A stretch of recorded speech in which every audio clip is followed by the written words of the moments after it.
بعد آزاد ہند کی تاریخ کا نہایت ہی انقلاب آموز باب ہے۔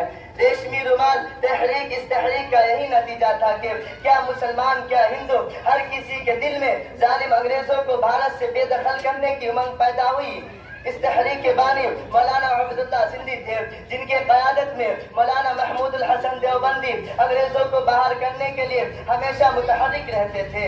اسی طرح آزادی کی اس تحریک کو شہید اشفاق اللہ خان، شہید بھگت سنگھ، مہاتما گاندھی، مولانا ابوالکلام آزاد، پنڈت جواہر لال نہرو، ڈاکٹر بابا صاحب امبیڈکر وغیرہ نے آگے بڑھایا۔ آزادی کی لڑائی بھارت ملک کی اجتماعی لڑائی تھی۔ انگریز ہمارے اس اتحاد کو دیکھ کر بھارت چھوڑنے پر مجبور ہو گئے اور تمام بھارتیوں کو آزادی کی تحریک میں کامیابی ملی اور ہمارا ملک آزاد ہو گیا۔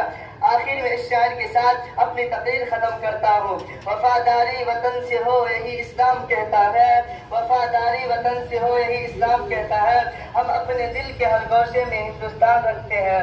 وآخر دعوانا الحمدللہ رب العالمین۔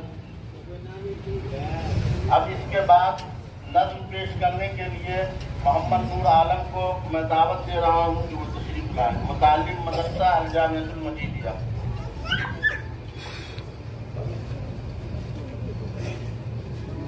السلام علیکم ورحمۃ اللہ وبرکاتہ۔ وعلیکم السلام ورحمۃ اللہ۔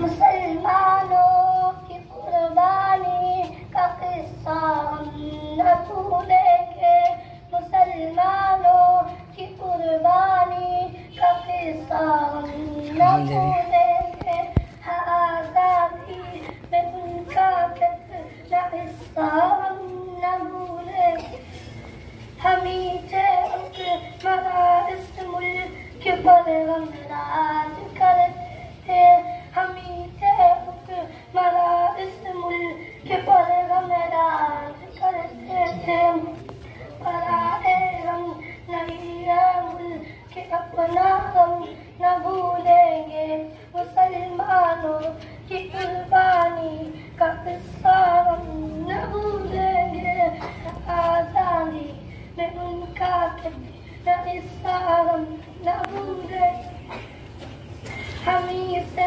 ملک انگریزوں نے چالاکی سے چھینا تھا، ہمیں سے ملک انگریزوں نے چالاکی سے چھینا تھا، ہمیں سے ملک انگریزوں نے چالاکی سے چھینا تھا، ہوا اس سے ہمارا جو خسارہ ہم نہ بھولیں گے، مسلمانوں کی قربانی کا قصہ ہم نہ بھولیں گے، آزادی میں ان کا کتنا قصہ ہم نہ بھولیں گے، چرانے کے لیے اس ملک کو گورے قبضے سے، چرانے کے لیے اس ملک کو گورے قبضے سے، لہو کو کسی قدر رنگے باجا نہ بھولیں گے، مسلمانوں کی قربانی کا قصہ ہم نہ بھولیں گے، آزادی میں ان کا کتنا قصہ ہم نہ بھولیں گے، سجائے کا پانی ہم نے فخر و شان سے جیلی، سجائے کا پانی ہم نے فخر و شان سے جیلی، ہزاروں گولیاں سینے پہ کھانا ہم نہ بھولیں گے، مسلمانوں کی قربانی کا قصہ ہم نہ بھولیں گے، آزادی میں ان کا کتنا قصہ ہم نہ بھولیں گے۔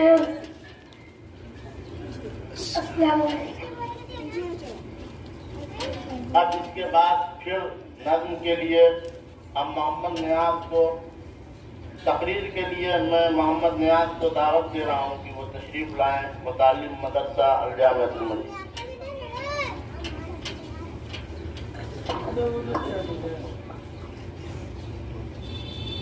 نحمده ونصلي على رسوله الكريم، اما بعد۔